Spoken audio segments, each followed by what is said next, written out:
Assalamu alaikum wa rahmatullahi wa barakatuh. Alhamdulillah. Alhamdulillah nahmaduhu wa nasta'inuhu wa nastaghfiruhu wa nu'minu bihi wa natawakkalu alayhi wa na'udhu billahi min shururi anfusina wa min sayyiati a'malina. Man yahdihillahu fala mudilla lahu wa man yudlilhu fala hadiya lahu. Wa ashhadu an la ilaha illallah wahdahu la sharika lahu. وأشهد أن محمدا عبده ورسوله أرسله بالهدى ودين الحق بشيرا ونذيرا وسراجا منيرا. يا أيها الذين آمنوا قال الله عز وجل أعوذ بالله من الشيطان الرجيم بسم الله الرحمن الرحيم. يا أيها الذين آمنوا اتقوا الله حق تقاته ولا تموتن إلا وأنتم مسلمون. صدق الله العظيم. My dear believing brothers and sisters, this Friday is a very special Friday for us. It's going to be the last Friday in Ramadan for people who live in the United States of America for this year. And whatever good is it remains in this Friday and the next day to come that we can do, we can help to accumulate it and put it in our treasury that we would like to have Yawm al-Qiyamah. We have to squeeze in all those good deeds now. Remember, Allah subhanahu wa ta'ala is willing to accept all the deeds that we offer Him, providing that they are true to our conscience, true to our niyyah. And Allah subhanahu wa ta'ala will give us the blessings accordingly. Prophet alayhi salatu wasalam told us, "Ballighu anni walau ayatan. وحدثوا عن بني إسرائيل ولا حرج ومن حذب علي متعمدا فليتبوأ مقعدته من النار." The meaning of that statement from the Rasul sallallahu alaihi wasallam is that convey from me, even if it be one ayah, and narrate from the children of Israel, and there is no harm, and whosoever lies upon me purposely, then let him take his place in the fire of hell. Believing brothers and sisters, soon we'll be celebrating the Eid Salah, and that will mark the end of Ramadan. And what I'm going to tell you about is that something that would linger among us every day. It's not often that we'll have the opportunity like this one here at the time of the Eid al-Adha prayers. Before the Eid prayer,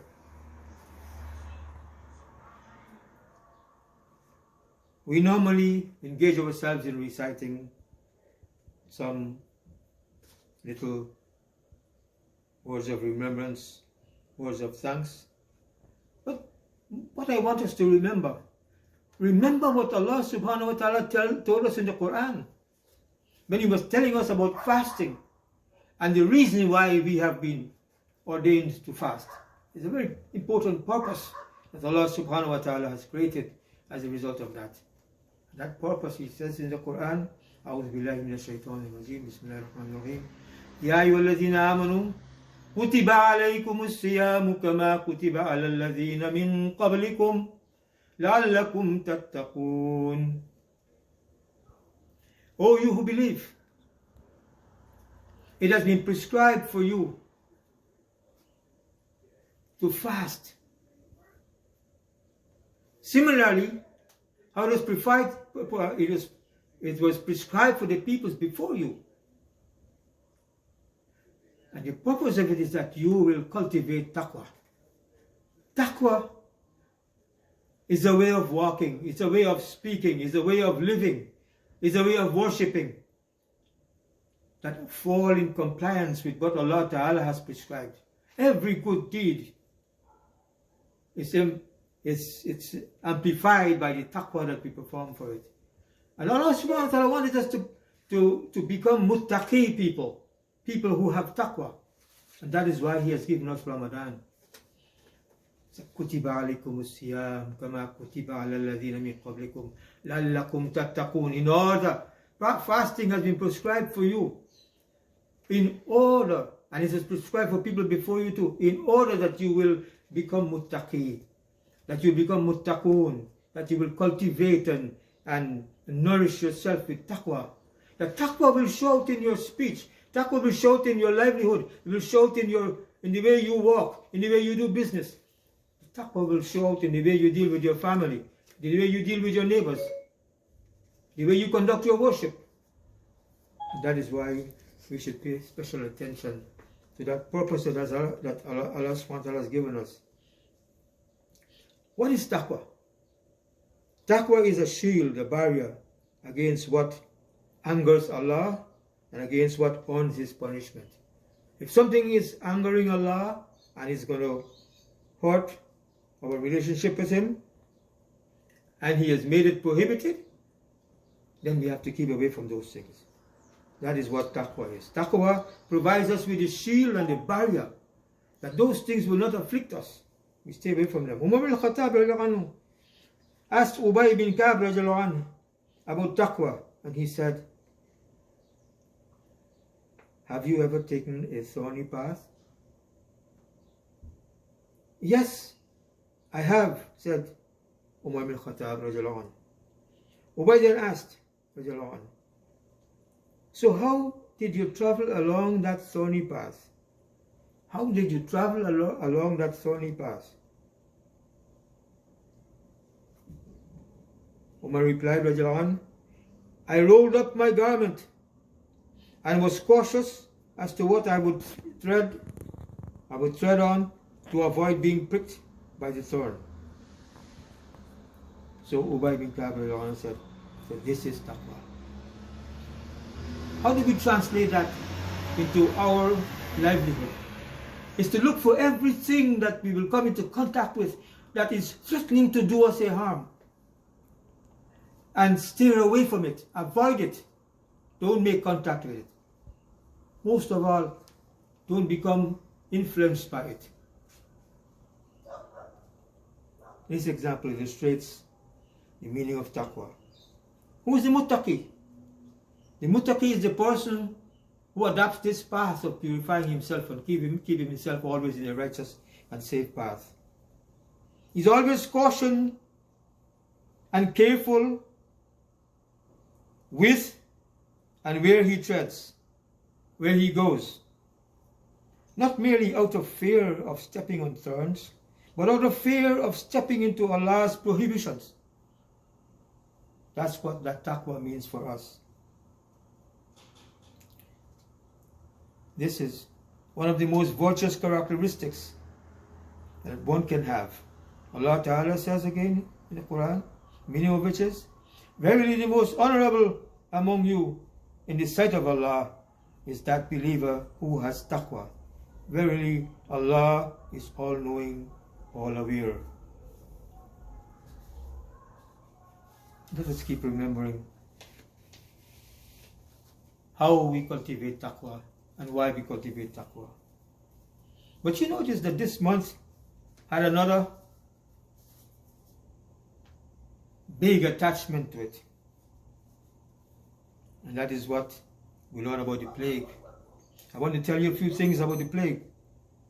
Rasulullah sallallahu alaihi wasallam told us, narrated by Sa'd radiallahu anhu, إذا سمعتم بالطاعون بأرض فلا تدخلوها وإذا وقع بأرض وأنتم بها فلا تخرجوه منها.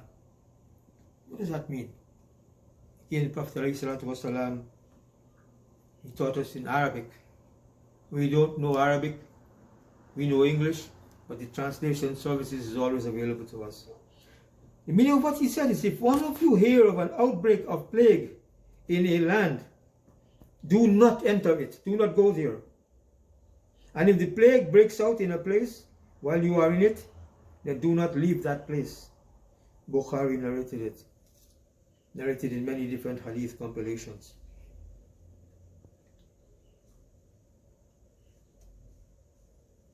Anas ibn Malik radiallahu anhu, he reported another statement from the Prophet ﷺ. Ata'una shahadatun likulli Muslim. Rasulullah ﷺ said, the plague is a cause of martyrdom for every Muslim who dies from it, or who dies as a result of it. Another hadith narrated by Abu Hurairah radiallahu anhu, Al-Bukhari radiallahu anhu, tells us, لا تدخلوا المدينة المسيح ولا الطاعون. Allah's Apostle said, Al-Masih, that's the one we know as the famous Dajjal, Ad-Dajjal, nor the plague will enter Medina. Hadith in Bukhari. And of all the places in the world, you see, where the plague has caused the smallest amount of its ill effects is Medina. The plague also, if you should die from it, you are dying with the credentials of a martyr. And when I say the credentials of a martyr, without questioning, he will be invited to enter into the garden of paradise. That is what he will earn, or she will earn, if you die in a plague. But the Rasul told us clearly, he said, do not leave the place where you are when the plague overtakes you. We're seeing how many of the scientists who are studying this plague and its effects today, they're telling us to confine ourselves. They start with all kinds of things, and finally they say, confining yourselves. Confining yourselves means you're contaminating yourself if you start walking about the place. Because the plague is in the atmosphere. It's in trees. It's with birds. It's with insects. And all of these things you're going to come into contact with. That's why the Prophet ﷺ gave us this type of knowledge, this type of admonition about the plague. I want to tell you some things that many people have been doing during the past few weeks. That whenever Rasulullah ﷺ said, whoever visits a sick person and that was not yet reached his appointed time of death, then say this dua for him, except that Allah will cure him. And this dua must be said 7 times. Short dua. As'alullah al-azim, Rabbal arshil azim, Allahumma an yashfiyak. As'alullah al-azim, Rabbal arshil azim, Allahumma an yashfiyak. You say it 7 times. For the person who is overtaken by it. And it has the power of bringing cures to that person. There are other duas that we recite. I just share that one with you.